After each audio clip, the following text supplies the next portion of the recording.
مرحبا بكم في قناة ميري بيوتي. في إطار تحضيرات رمضان غنقترح عليكم اليوم تحلية سهلة بسيطة والأهم اقتصادية ولذيذة جدا، واللي هي التحلية ولا الحالة الإسباني ناتياس.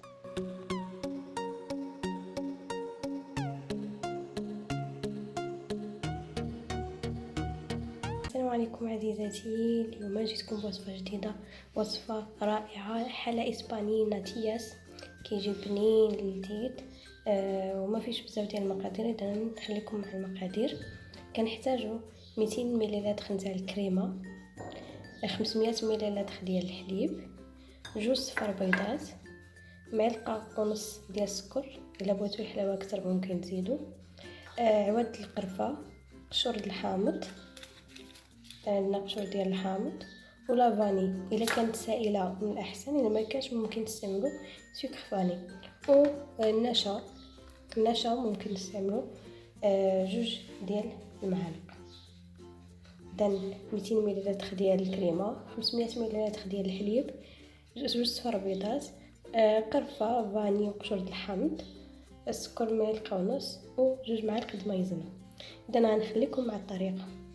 كناخذوا واحد الاناء ولا واحد الكاسرول، غنحطوا فيها الكريمه ديالنا، نحطوا الكريمه كلها ديالنا،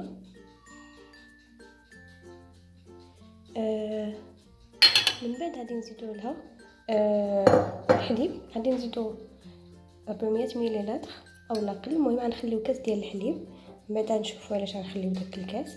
اذا غادي ندير الحليب الكميه كامله الا كاس، ناقصه كاس ديال الحليب.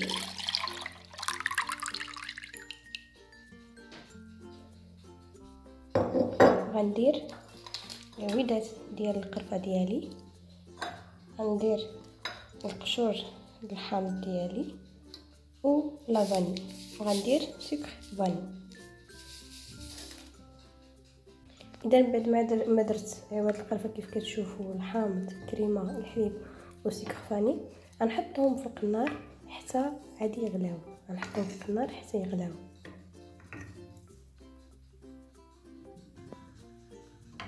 اذا كما كتشوفوا انا درتها فوق النار، كنحرك فيها واحد شويه وغنخليها تغلى. اذا في الاثناء اللي كنستنى الخليط ديالي يغلى، ديت واحد الزلافه، اذا درت فيها داك الكاس الحليب اللي كنت خليت وداك النشا، 2 معالق كبار ديال النشا، غادي نحركهم مزيان حتى يتجانسوا.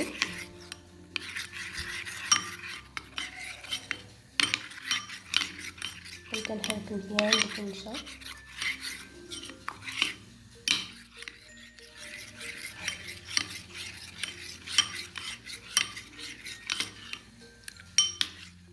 ثم كنزيد 2 صفار ديال البيض، 2 صفار ديال البيض.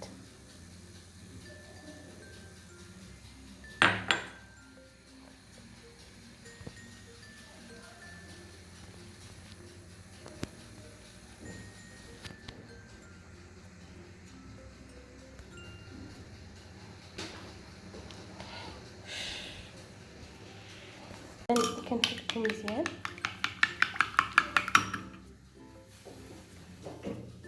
كنحرك هذاك صفار البيض مع الحليب والنشا مزيان حتى كيكونوا خليط متجانس.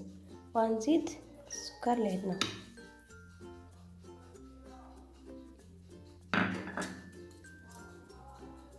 غنزيد السكر وغنزيد شويه مازال ديال لافاني، حيت انا كيعجبني لو غود لافاني، الا ما بغيتوش ما تزيدوش. وغنحركها مزيان ونرجع لكم. اذا من بعد ما غلا الخليط ديالي كما كتشوفوا، ما غنحيدش منه هاد القرفه والحامض، غنخليهم باش مازال يزيدوا يدلقوا لنا معاه. اذا كما كتشوفوا غلا مزيان، غنزيد عليه هاد الخليط اللي درنا ديال الحليب، النشا، صفر 2 بيضات، معلقه ونص ديال السكر وشويه ديال اللبن. غنحركهم مزيان، غنزيدهم عليه ونردو عاود يغلى حتى يولي خاطر. كما كتشوفوا انا غطيتها على النار باش تغلى حتى يولي لنا الخليط تعاقد ونحيدوه من فوق النار. اذا حتى كيتقلي الخليط بحال هكذا وكنحيدو من فوق النار. غنديرو في الزلايف ديال التقديم، ثم غادي نزينو بغيطات نتاع ماريا، هذاك البسكوي اللي هو مدور وشويه ديال القرفه ونخليه يبرد. من الاحسن تخليوه يبرد من 5 حتى 6 سوايع باش ياخذ هذاك لا تيكستشر ديالو اللي زوينه. اذا كما تلاحظوا ناخذ الزليفات اللي غنقدمهم فيه والبسكوي اللي غنزين. انا غنصبهم في الزليفات نديرهم بسكوي ونوريكم الشكل. اذا كما كتشوفوا انا ملات لي 5 ديال الزليفات ولكن شويه صغارين. نورمالمون كتمل 4 ديال الزلايف بحال تاع ناتياس، ودرت فيهم البسكوي كما كتشوفوا. غندير البسكوي وغنضغط شويه عليه باش يشد، ثم غندير بسكوي واحد اخر. اذا بحال هكذا كنخليوه يبرد. فاش كنبغي نقدموه كنزينوه بالقرفه وكيتقدم من بعد بصحه وراحه. اذا انا نوريكم من بعد الشكل النهائي بعد التزيين. نتمنى تعجبكم الوصفه، نتمنى تجربوها. الا جربتوها عجبتكم خليو لي لايك وما تنساوش سبسكرايب، والى اللقاء الى وصفه اخرى ان شاء الله. اذا هذا هو الشكل تاع الناتياس نتاعنا بعد ما بردوا. زيناهم شويه قرفه.